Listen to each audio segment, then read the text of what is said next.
বিভিন্ন জায়গা থেকে ঋণ নিয়ে ভাতা দিচ্ছেন মমতা বন্দ্যোপাধ্যায়, আক্রমণ করেছেন শুভেন্দু অধিকারী।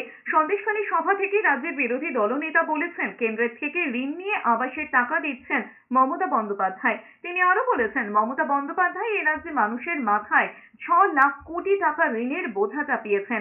সোমবার মমতা বন্দ্যোপাধ্যায় অভিযোগ করেছিলেন, আবাসের টাকা দেয় না কেন্দ্র, বাংলার বাড়ি প্রকল্পে নিজেই টাকা দেয় রাজ্য। তার জবাবে শুভেন্দু অধিকারী অভিযোগ করেছেন, মমতা বন্দ্যোপাধ্যায় ধার নিয়ে এ রাজ্যকে দেউলিয়া করেছে। 2024 সালে ৭৯,০০০ কোটি টাকা ঋণ নিয়েছেন মমতা বন্দ্যোপাধ্যায়। 9,০০০ কোটি ঋণ নিয়েছেন আরবিআই এর থেকে, ২২০০ কোটি টাকা ঋণ নিয়েছেন অন্য জায়গা থেকে। এভাবেই রাজ্য চালাচ্ছেন মমতা বন্দ্যোপাধ্যায়।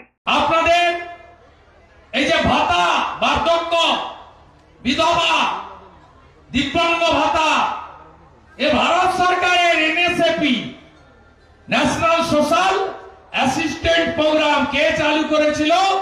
অটল বিহারী বাজপেয়ী জি। তখন ছিল 400 টাকা, 300 দিত দিল্লি, 100 দিত রাজ্য। এখন হয়েছে 1000, 200 দেয় রাজ্য, 800 দেয় মোদীজি ভারত সরকার। এত মিথ্যা, এত মিথ্যা, এত মিথ্যা।